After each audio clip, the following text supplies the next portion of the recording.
Thank you for the opportunity to speak to you today. My name is Cam Gardner. I ranch with my wife west of Chain Lakes and our two kids, Hazel and Hayden. My family and I have been stewards of the same land since before Alberta was here. I've served on the council of MD Ranch Land for the last 18 years and the last 8 as the Reeve. I've gained invaluable experience working with the government of Alberta over the years. Many groups, industry, municipalities connected with this riding and its landscape. The rural communities in this riding have challenges, some greater than others. Losing a school, health clinic, seniors care, rec center, social program, or other infrastructural structure is a critical impact to a community. To remain attractive places to live, raise families, and grow business, we cannot afford to ignore the fact that much needed facilities are decades overdue for upgrades or replacement, and services are stretched. There's been a tremendous amount achieved in the last 4 years, including modernizing FB Walsh and WA Day schools. Budgets as well are a reflection of a leader's values, and Rachel shows she governs with her head in her heart, not a hatchet.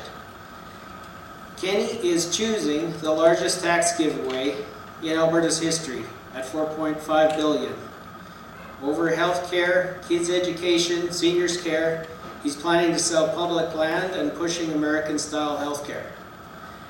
Alberta has an $11 billion tax advantage on all the other provinces, the lowest taxes and the lowest debt to GDP in Canada.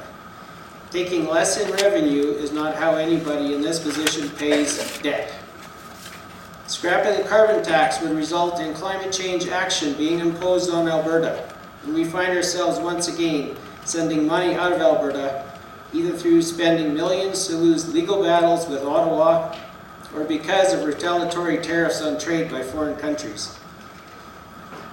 Tax giveaways don't bring jobs. I know in my business, if I get a tax cut, I don't run out and hire people. I hire people when the market improves and it's profitable to hire people.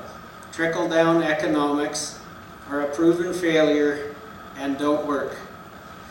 To be clear, choosing to help out the largest corporations, many foreign-owned, and sending tax revenue out of the province will jeopardize the sustainability in our small towns and strain services.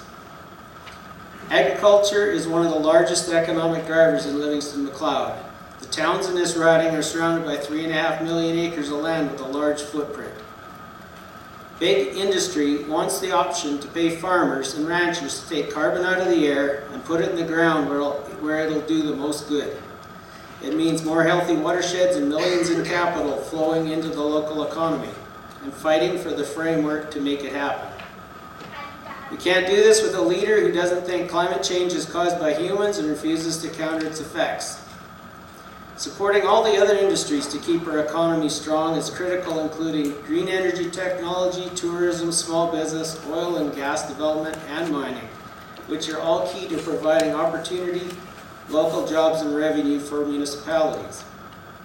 The long-term funding agreement between rural municipalities and the Alberta government is another opportunity, key to planning for the future. This government has acted on Albertans' concerns about cumulative impacts along the eastern slopes, understood that is valued and irreplaceable landscape, answering the calls for protection in decades of government plans and in the South Saskatchewan Regional Plan.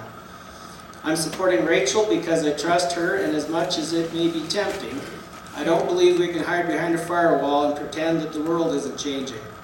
The time for hiding is over. And this government is the same way. I've seen how much work the government of Alberta has done in very difficult circumstances, and I believe in Rachel's vision for the future. In almost 2 decades on municipal council, I've worked with a continuous turnover of ministers and premiers. I've never seen the government of Alberta work so hard, listen so hard, or show so much leadership. No shuffles, no scandals, just tremendous amounts of work during the lowest oil prices in decades. The alternative, behind the firewall, turns the clock back on women's rights, climate change action, land conservation, school curriculums, reconciliation, and health care. The alternative promotes a flawed economic model that peddles tax cuts to corporate friends over caring for Albertans. I'm running because I believe in protecting the backcountry, championing Indigenous and small-town communities, and leading a diversified economy into the next generation. I trust Rachel, and I'd be honored to be your voice in the legislature. Thank you very much.